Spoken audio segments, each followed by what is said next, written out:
जय जगन्नाथ पे तो मैंने मो यूट्यूब चैनल एलिपो क्लासेस को स्वागत।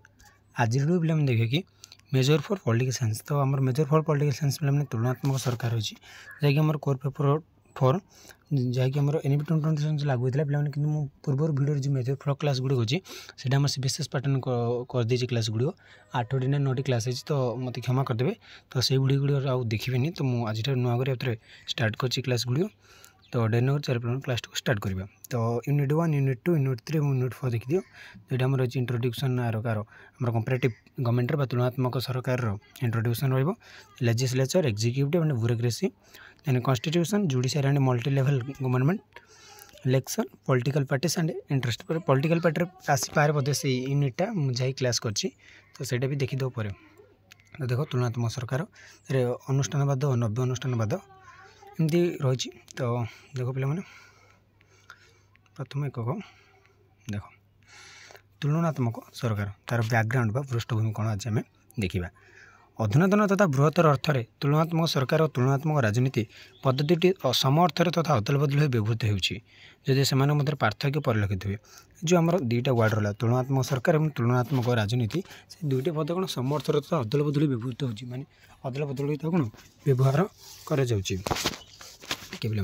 अदल बदल से कौन व्यवहृत होती भर केत पार्थक्य परिलक्षित हुए सीना आम अदल बदल व्यवहृत कर कौन आम पार्थक्य परिलक्षित होता है।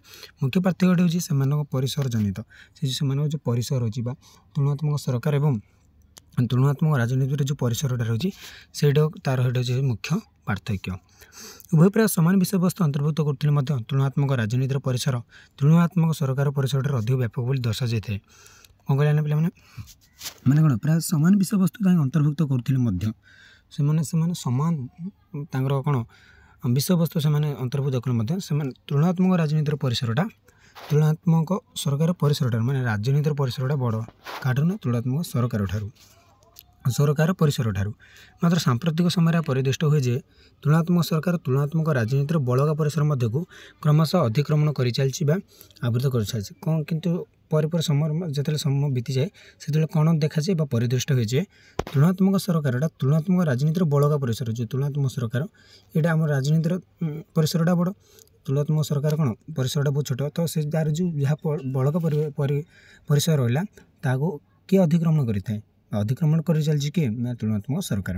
उदाहरण स्वरूप राजनीतिक अर्थनीतिर राष्ट्र बजार संपर्क जो राजनैतिक अर्थनीति रही जो तार राष्ट्र बजार संपर्क रही राजनीतिक संस्कृतिर विकास द्वारा आदिम आदिवासी भली नवजातीय संख्यालघु सरकार द्वारा समाज मुख्यधारा सामिल करने आदि विषय मुख्यतः तुलनात्मक राजनीतिर परिसर थी बेले या तुलनात्मक सरकार परिसर भुक्त कौन कहला जो आम राष्ट्र बजार संपर्कटा रही है कौन से राजनीतिक संस्कृतिर विकास द्वारा आदिम आदिवासी भली नवजातीय संख्यालघु सरकार द्वारा समाज मुख्यधारा सामिल करने आदि विषय गुड़ कारण ना तुलनात्मक राजनीतिर ये विषय गुड़ कारण ना तुलनात्मक राजनीतिर किंतु सेटा कौन तुलनात्मक सरकार से अंतर्भुक्त परिसर भुक्त। आचरणवादी व्यवहारवादी आंदोलन आगमन ठारू राजनीति विज्ञान राजनैतिक अनुष्ठान और तार ढांचा उपर थिबा गुरुत्व क्रम सह ह्रास पाई सेगुड़ परिचालित करथिबा और सेगुड़ी द्वारा प्रभावित होता मनुष्य मान आचरण उपर वृद्धि होची। कौन कहले पे ना से जो आमर आचरणवादी व्यवहारवादी आंदोलनटा आगमन ठार राजनीति विज्ञान राजनैतिक अनुष्ठान और तार ढांचा उपर थिबा गुरुत्वटा क्रमशः ह्रास पाई सेगुड़ परिचालित करथिबा और सेगुड़ी द्वारा प्रभावित होता मनुष्य मान आचरण उपर वृद्धि होउछि। याद्वारा उभय तुलनात्मक सरकार और तुलनात्मक राजनीति मध्य पार्थक्य सीमारेखाटा अपसरी जाए माने जो क्रमशः ह्रास जो गुरुत्वटा ह्रास पाई जो सेगुड़ परिचालित होगुड़ द्वारा जो प्रभावित हो मनुष्य मान आचरण तो ता द्वारा कौन होता है ना ए भितर जो पार्थक्य रही तुलनात्मक सरकार और तुलनात्मक राजनीति जो पार्थक्य रही है कौन अपसरी जाऊँगी। से अध्ययन करुवा आधुनिक प्रवेश मार्ग और पद्धति एकीभूत अध्ययन को आपणा जाइए जहाँ उभय सरकार और राजनीति को तार परिसरभुक्त करिछे।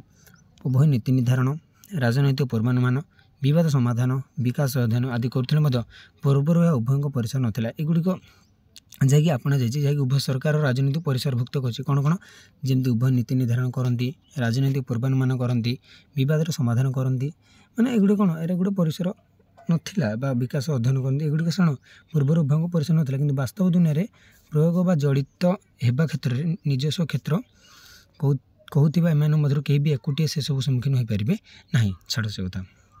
ତେବେ ଷ୍ଟାର୍ଟ କରିବା କ'ଣ ନା ସେଗୁଡ଼ା ମଧ୍ୟରେ କେତେ ଉଦାହରଣ ହେଲା କ'ଣ ହେଲା ନା ସେ ଯେଉଁ ଆମର ରହିଛି ତୁଳନାତ୍ମକ ସାହିତ୍ୟ ତୁଳନାତ୍ମକ ସରକାର ଏବଂ ତୁଳନାତ୍ମକ ରାଜନୀତିରେ ଯେଉଁ ଆମର ରହିଛି କେତେଟା ଉଦାହରଣ ଦେଖିବା। ଗଣତାନ୍ତ୍ରିକ ଅବସ୍ଥାନର ବା ପରିବର୍ତ୍ତନ ବୁଝିବା, ମାନେ ଗଣତାନ୍ତ୍ରିକ ଅବସ୍ଥାନ୍ତର ବା ପରିବର୍ତ୍ତନ ବୁଝିବା, ପ୍ରଭୁତ୍ୱବାଦୀ ଶାସନଗୁଡ଼ିକର ବିଶ୍ଳେଷଣ, ସରକାରୀ ନୀତି ନିର୍ଦ୍ଧାରଣର ସୂଚନା ପ୍ରଦାନ, ରାଜନୈତିକ ଅସ୍ଥିରତାର ପୂର୍ବାନୁମାନ ଇତ୍ୟାଦି ଏଗୁଡ଼ିକ ହେଉଛି କ'ଣ ସେଗୁଡ଼ିକର କିଛି ଉଦାହରଣ। ଯେଉଁ ରାଜନୈତିକ ପରିସର ତୁଳନାତ୍ମକ ରାଜନୀତି ଏବଂ ତୁଳନାତ୍ମକ ସରକାର ଯେଉଁ ପରିସର ଏଇଟା କେତେଟା ଉଦାହରଣ। ସେପରି ଭବିଷ୍ୟତ ଦେଶରେ ନିମ୍ନ ବିଷୟଗୁଡ଼ିକ ଉଭୟଙ୍କ ଦ୍ୱାରା ମଧ୍ୟ ପରିଚାଳିତ ହେବ, ଯାହାର ଆରମ୍ଭ ହୋଇଗଲାଣି। କ'ଣ କ'ଣ ନା ବୃହତ ତଥା ବିଶ୍ଳେଷଣକୁ ଅନ୍ତର୍ଭୁକ୍ତ କରିବା, ଅଣରାଷ୍ଟ୍ର ଅଭିନେତାମାନଙ୍କୁ ପର୍ଯ୍ୟବେକ୍ଷଣ କରିବା, ବୈଶ୍ୱିକ ଶାସନ ଉପରେ ଧ୍ୟାନ କେନ୍ଦ୍ରିତ କରିବା ଏବଂ ପରିବେଶ ରାଜନୀତିର ସମନ୍ୱୟକରଣ, ଯେଉଁ ପରିବେଶ ରାଜନୀତି ତା'ର କ'ଣ ସମନ୍ୱୟକରଣ କରିବା, ଏଗୁଡ଼ିକ ମଧ୍ୟ ଆଡ଼୍ ହୋଇଯିବ କେତେ ବର୍ଷ ଗଲେ। ତ ଦେଖ ପିଲାମାନେ, ପାରମ୍ପରିକ ଭାବେ ତଥା ଏହା ପୂର୍ବରୁ ଚାଲି ଆସିଥିବା ଉଭୟଙ୍କ ଅଧ୍ୟୟନ ପରିସର କିଛିଟା ଭିନ୍ନ ଥିଲା। ତୁଳନାତ୍ମକ ସରକାର ଅନ୍ତର୍ଭୁକ୍ତ କରିଥିବା ବିଷୟଗୁଡ଼ିକ ମଧ୍ୟ ରହିଥିଲା ସରକାରୀ ଢାଞ୍ଚା, ଅନୁଷ୍ଠାନ ନୀତି ଉପରେ ପ୍ରାଧାନ୍ୟ, ସରକାରଙ୍କର ଅଙ୍ଗଗୁଡ଼ିକ ସହିତ ବ୍ୟବସ୍ଥାପିକା, କାର୍ଯ୍ୟପାଳିକା ଓ ନ୍ୟାୟପାଳିକା ସହିତ ଅମଲାତନ୍ତ୍ରର ପରୀକ୍ଷା ନିରୀକ୍ଷା, ସାମ୍ବିଧାନିକ ଆଧାର ବା ଗଠନ, ରାଜନୈତିକ ଶାସନ ବ୍ୟବସ୍ଥା ଯଥା ସଂସଦୀୟ ଓ ରାଷ୍ଟ୍ରପତୀୟ ଶାସନ ବ୍ୟବସ୍ଥାର ବିଶ୍ଳେଷଣ, କାର୍ଯ୍ୟାତ୍ମକ ଦିଗ ଉପରେ ଗୁରୁତ୍ୱ ଇତ୍ୟାଦି ଏଗୁଡ଼ିକ କ'ଣ ବିଷୟଗୁଡ଼ିକ ସବୁ ରହିଥିଲା ବା ତୁଳନାତ୍ମକ ସରକାର ଅନ୍ତର୍ଭୁକ୍ତ ହୋଇଥିବା ବିଷୟଗୁଡ଼ିକ ରହିଥିଲା। କ'ଣ ଆମର ସରକାରର ଅଙ୍ଗଗୁଡ଼ିକ, ଦେନ୍ ସରକାରୀ ଢାଞ୍ଚା, ଅନୁଷ୍ଠାନ ନୀତି ଉପରେ ପ୍ରାଧାନ୍ୟ, ସାମ୍ବିଧାନିକ ଗଠନ ବା ଆଧାର, କାର୍ଯ୍ୟାତ୍ମକ ଦିଗ ଉପରେ ଗୁରୁତ୍ୱ ଏଗୁଡ଼ିକ ଥିଲା। ଅନ୍ୟ ପ୍ରକାର ତୁଳନାତ୍ମକ ରାଜନୀତିରେ ଯେଉଁ ଆବରି ବସିଥିବା ବିଷୟଗୁଡ଼ିକ ଥିଲା, ସରକାର ବାହାରିଥିବା ବୃହତ୍ତର ରାଜନୈତିକ ବିଷୟ, ରାଜନୈତିକ ଦଳ, ସ୍ୱାର୍ଥନ୍ୱେଷୀ ଗୋଷ୍ଠୀ, ସାମାଜିକ ଆନ୍ଦୋଳନ, ରାଜନୈତିକ ସଂସ୍କୃତି, ରାଜନୈତିକ ଆଚରଣ, ରାଜନୈତିକ ଅଂଶଗ୍ରହଣ ଏବଂ ପରିଚୟ, ତାତ୍ତ୍ୱିକ ଦିଗ ବା ବିଷୟ ଯଥା ଯୁକ୍ତିଯୁକ୍ତ ପସନ୍ଦ,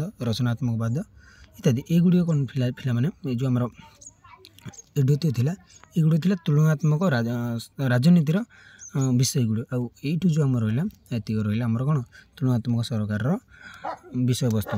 ତ ପିଲାମାନେ ଦେଖିଲେ ଆମେ କ'ଣ କ'ଣ ତା'ର ବ୍ୟାକ୍ଗ୍ରାଉଣ୍ଡ ଥିଲା। ତ ଦେଖିବା ପିଲାମାନେ ତା ଅର୍ଥ କ'ଣ। ବିଂଶ ଶତାବ୍ଦୀର ରାଜନୈତିକ ବ୍ୟବସ୍ଥା ଅଧ୍ୟୟନ କ୍ଷେତ୍ରରେ ନୂତନ କୌଶଳ ପଦ୍ଧତିର ବ୍ୟବହାର ଯୋଗୁଁ କେତେକ ନୂତନ ବିଷୟବସ୍ତୁ ଓ ଶୃଙ୍ଖଳାର ଅଭ୍ୟୁଦୟ ଘଟିଲା। କ'ଣ ହେଲା ପିଲାମାନେ, ବିଂଶ ଶତାବ୍ଦୀରେ ଯେତେବେଳେ ରାଜନୈତିକ ବ୍ୟବସ୍ଥା ଅଧ୍ୟୟନ କ୍ଷେତ୍ରରେ କିଛି ନୂତନ କୌଶଳ ପଦ୍ଧତିର ବ୍ୟବହାର କରାଗଲା, ସେତେବେଳେ କେତେକ ନୂତନ ବିଷୟବସ୍ତୁ ଶୃଙ୍ଖଳାର ସୃଷ୍ଟି ହେଲା ବା ଅଭ୍ୟୁଦୟ ହେଲା। ଏ ନୂତନ ଶୃଙ୍ଖଳା ମଧ୍ୟରେ ଥିଲା ତୁଳନାତ୍ମକ ରାଜନୀତି ଅନ୍ୟତମ। ଯେଉଁ ତୁଳନାତ୍ମକ ରାଜନୀତି ରହିଛି ସେଟା ଥିଲା ଅନ୍ୟତମ।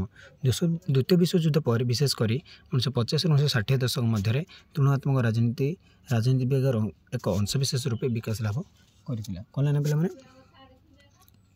1950 60 ଦଶକ ମଧ୍ୟରେ ତୁଳନାତ୍ମକ ରାଜନୀତି ବିଜ୍ଞାନର ସେ ଗୋଟେ ଅଂଶବିଶେଷ ରୂପେ ବିକାଶ ଲାଭ କରିଥିଲା। ଅବଶ୍ୟ ପ୍ରାଚୀନ କାଳରେ ତୁଳନାତ୍ମକ ପଦ୍ଧତିର ଅନୁସରଣ କରାଯାଉଥିଲା।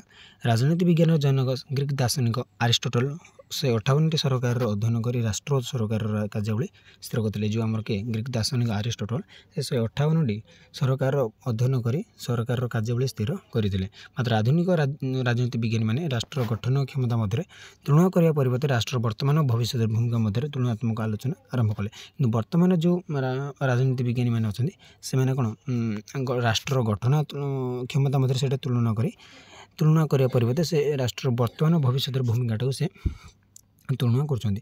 ତ ତୁଳନାତ୍ମକ ରାଜନୀତି ଓ ସରକାର ସମ୍ବନ୍ଧରେ ଆଲୋଚନା କରିଥିବା ଆଧୁନିକ ରାଜନୀତି ବିଜ୍ଞାନୀମାନେ ହେଲେ ଡାଭିଡ୍ ଆଫ୍ଟର ଆଉ ଫାଇନର। ଏଗୁଡ଼ିକ ହେଉଛନ୍ତି ଆମର କ'ଣ ଆଧୁନିକ ରାଜନୀତି ବିଜ୍ଞାନୀ, ଯିଏକି ଆମର ତୁଳନାତ୍ମକ ରାଜନୀତି ଓ ସରକାରର ସମ୍ବନ୍ଧରେ ଆଲୋଚନା କରିଛନ୍ତି।